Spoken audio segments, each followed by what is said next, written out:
नमस्कार दोस्तों, स्वागत है आप सभी का आपके अपने धार्मिक चैनल पर। आज हम बात करेंगे एक बेहद महत्वपूर्ण विषय पर, पितृपक्ष 2025।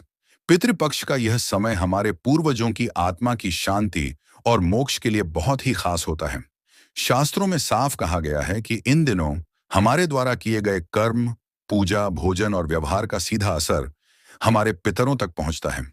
लेकिन दोस्तों, अक्सर लोग इस समय यह नहीं जानते कि पितृपक्ष में क्या खाना चाहिए और क्या नहीं खाना चाहिए।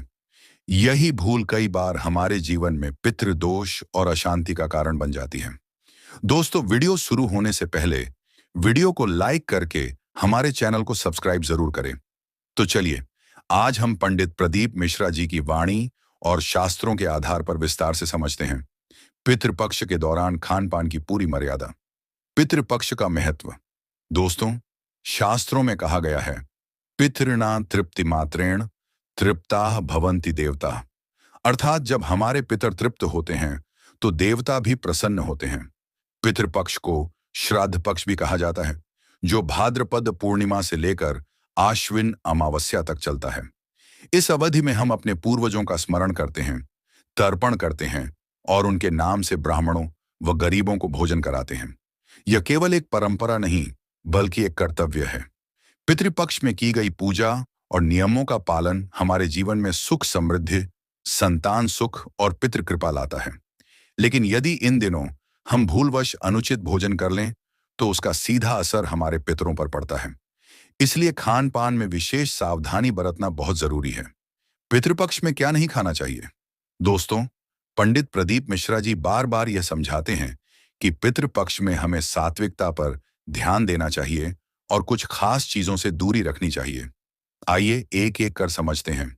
एक, प्याज और लहसुन। शास्त्रों में प्याज और लहसुन को तामसिक भोजन माना गया है। पितृपक्ष में तामसिक भोजन करने से हमारे पितर अप्रसन्न होते हैं, इसलिए इस समय प्याज और लहसुन का प्रयोग बिल्कुल न करें।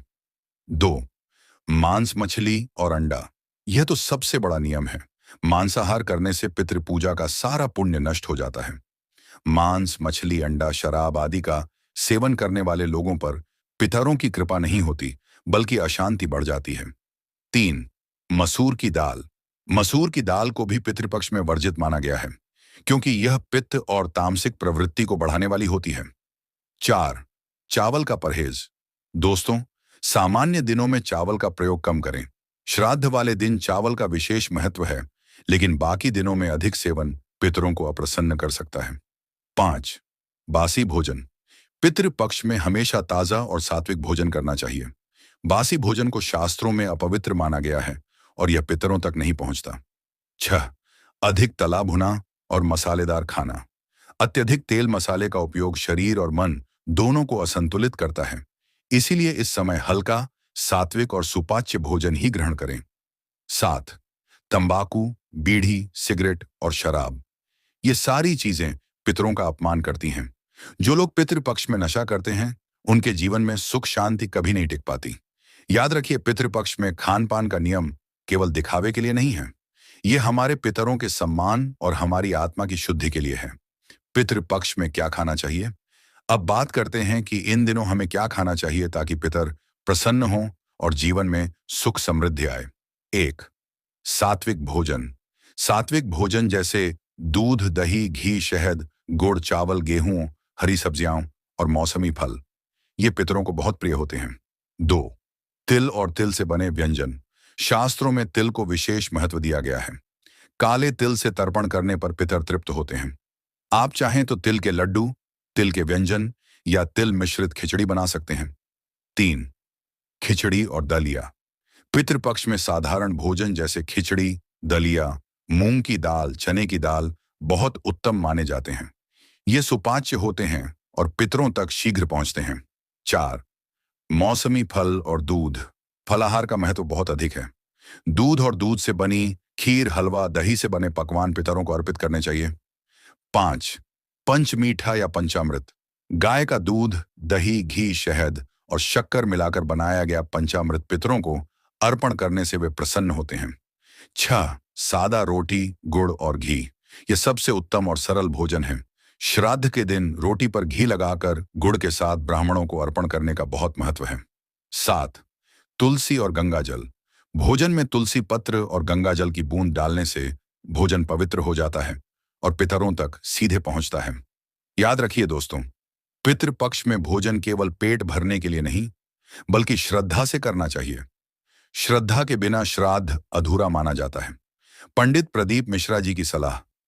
पंडित प्रदीप मिश्रा जी अक्सर कहते हैं, पितृपक्ष केवल कर्मकांड का नाम नहीं है, यह भाव का समय है।